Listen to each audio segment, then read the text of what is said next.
आज हम प्रार्थना करेंगे। प्रभु जी, हम आपके वचन पर ध्यान करना चाहते हैं और ये वचन हमारे जीवन में काम करें, हमारी अगुवाई करें। प्रभु जी, इस वचन के द्वारा सुनने वालों को आशीष देना। प्रभु जी, हमारा व्यवहार एक बदला हो, यीशु के नाम मांगते हैं, आमीन। आइए आज हम वचन पर ध्यान करेंगे जो पाया जाता है पहला शमूएल उसका 2 अध्याय और उसकी 22वीं आयत और 23वीं आयत पर हम ध्यान करेंगे। यहाँ पर इस तरह से लिखा है, एली और बूढ़ा हो गया और उसने सुना कि उसके पुत्र सारे इस्राएलियों से कैसा व्यवहार करते हैं, वरन मिलाप वाले तंबू के द्वार पर सेवा करने वाले स्त्रियों के संग दुष्ट कर्म भी करते हैं। तब उसने उनसे कहा, तुम ऐसे ऐसे काम क्यों करते हो? मैं इस सब लोगों से तुम्हारे कर्मों की चर्चा सुना करता हूँ। परमेश्वर अपने वचन के पढ़े और सुने जाने पर आशीष दे। एलिया जो कि प्रभु का दास था, तंबू में प्रभु की सेवा करता था, उसके पास बेटे हैं और उसने सुना, अपने बच्चों को शिक्षा दे रहा, समझाने की कोशिश कर रहा है। आज हमारे पास इतनी हिम्मत नहीं हम अपने बच्चों को समझा सकें। आज हम अपने बच्चों को शिक्षा ना दे सके। योएल की पुस्तक उसका पहला अध्याय को अगर हम पढ़ें तो वहाँ पर 5वीं आयत में कहता है, अपने बच्चों को ऐसी शिक्षा दो जो बुढ़ापे से ना हटे, बुढ़ापे तक ना हटे। लेकिन हम आजकल हमारे चर्चों में हमारे बच्चों को हम मसीह तालीम नहीं देते, मसीह शिक्षा नहीं देते, जबकि यीशु मसीह ने खुद कहा, प्रभु ने कहा, छोटे बच्चों को मेरे पास आने दो, उन्हें मना ना करो।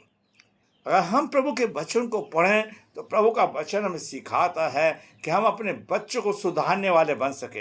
और बच्चा घर से सीखता है मेरे प्यारे भाइयों बहनों। और ये लिए अपने बच्चों के व्यवहार के बारे में कहता है, मैंने तुम्हारे बारे में सुना है कि तुम्हारा व्यवहार सही नहीं है, तुम गलत काम करते हो मेरे प्यारे भाइयों बहनों। इस चीज को कह रहा है और वो कह रहा है कि मैंने सुना है, मेरे कानों में तुम्हारी बुराई आई है, तुम इस्राएलों के साथ हम ऐसा करें।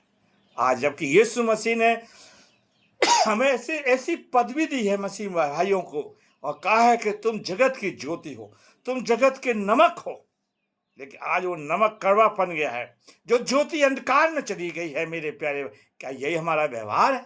क्या हमने अपनी मिनिस्ट्री में कितने लोगों को बचाया? और एली कहता है, मैंने तुम्हारे व्यवहार के बारे में सुना है।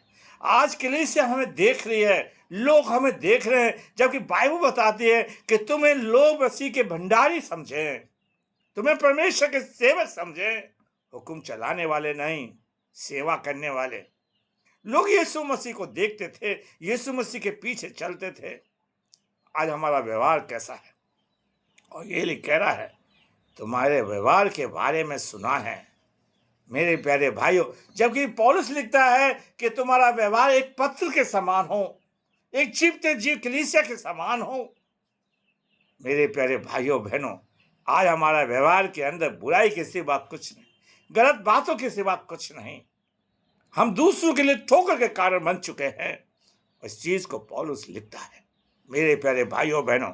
वो कहता है, मैंने तुम्हारे व्यवहार के बारे में सुना है कि तुम मिलाप वाले तंबू में परमेश्वर के भवन के अंदर राजनीति के सिवा कुछ नहीं है। जब यीशु मसीह खुद कहता है कि तुमने मेरे भवन को चोर और डाकू की गुफा बना दी। व्यवहार ऐसा हो गया, लूट की सभा हो गई है।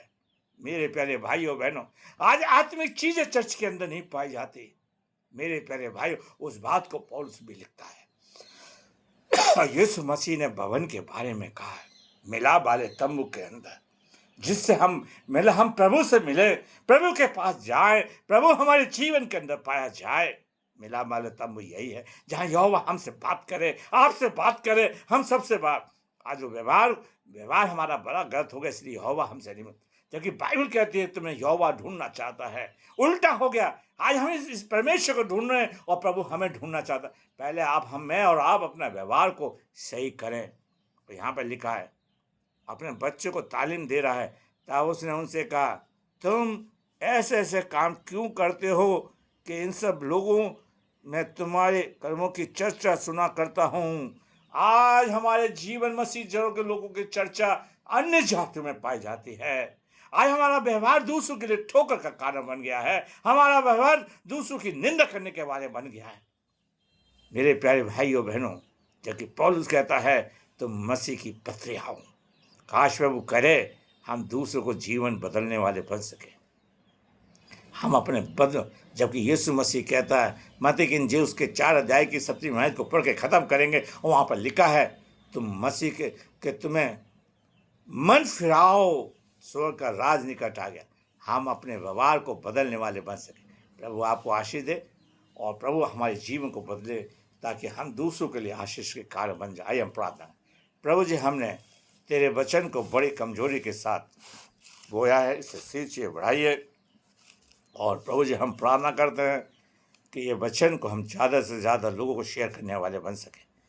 पिताजी कलीसिया के अंदर जो बीमार है, लोगों ने जो सुनेंगे, सबको उनके परिवार की समस्या का समाधान करना, सबको स्वस्थ जीवन देना। आप प्रार्थना को सुनने वाले परमेश्वर, सबके मन कामना इच्छा को पूरा कर, पूरे लोगों के साथ रहना और प्रभु हर एक को यीशु के नाम मांगते हैं, आमीन।